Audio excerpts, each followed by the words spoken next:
Hey everyone, how are you doing? So tonight I thought I would jump on.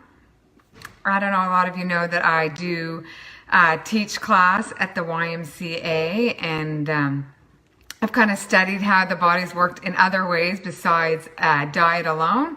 So I thought I would jump on and share some of the things I've learned, like the myths about calories in versus calories out. So that's what I'm going to speak about tonight.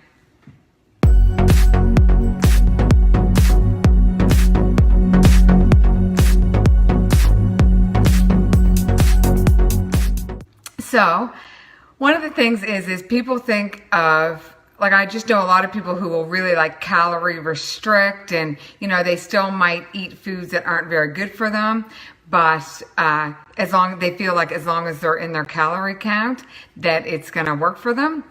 But the calories in, calories out myth is not correct. At some point, there is definitely, if you're eating really, really good healthy foods, but you're eating like thousands of calories, like 3,000 and 4,000, and you're not utilizing that, yes, you will store it. But there's a lot on other things that play bigger roles. So if you think about it, if your metabolism were to say use 1,600 calories a day, if you were to eat 1,600 calories of Skittles versus 1,600 calories of, say, spinach and salmon every day, over the months and years, your body's going to look totally different, even though it's the exact same calories. So you just have to be really mindful of that. Hormones, so there is a thing with calories in and out, and I'm not saying there's not, but hormones do play a much bigger role than what people realize. So there are a few things with it that, if you really think about it, so the HEC, so hunger, energy, and cravings. So we have a lot of different hormones in our bodies. So I think people should just be really in tune with what they're doing.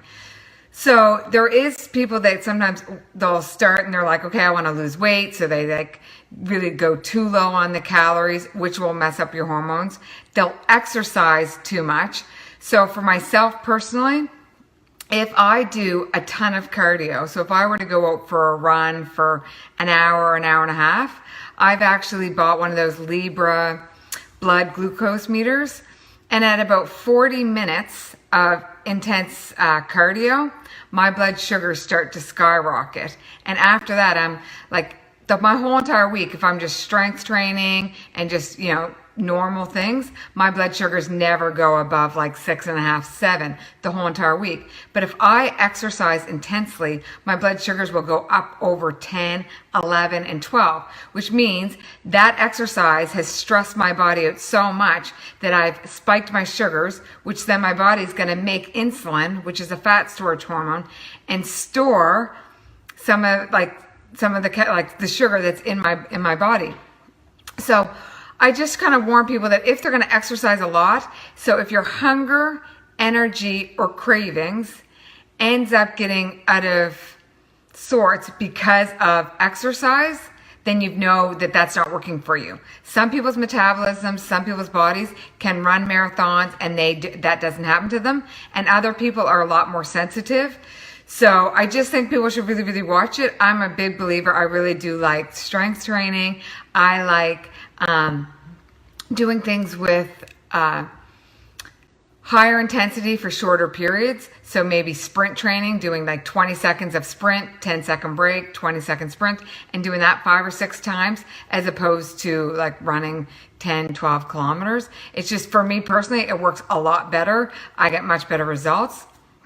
So if you exercise, and if your hunger, energy, or cravings gets out of whack, then you know that doesn't work for you.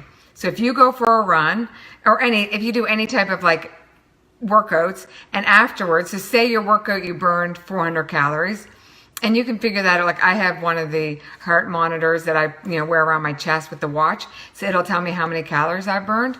So if you do something that you've burned 400 calories, but then afterwards you're so hungry that you end up eating 600 more calories than you would have if you would have worked out, well, then that doesn't make sense. That your hunger is definitely getting out of balance.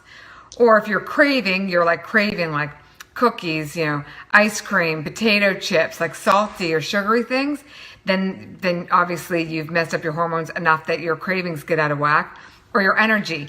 If you work out and then need to take a nap, then you've obviously done something with your hormones. So it's just something to kind of really, really pay attention to. So hunger, energy, and cravings. So if you're exercise, if you fast, so like there's a lot on that intermittent fasting and longer fasting. If you fast and then your hunger, energy, and cravings gets out of whack, then that means it was too much for your body. It was too much of a stress.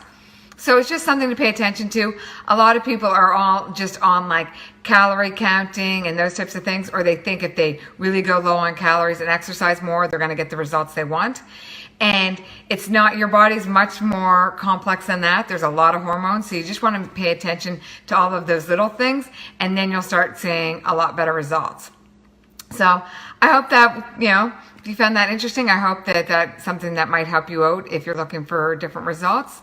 So comment below if there's anything that you do that really works for you, or, any feedback. Would love to hear it. So anyway, have a great night and talk to you soon.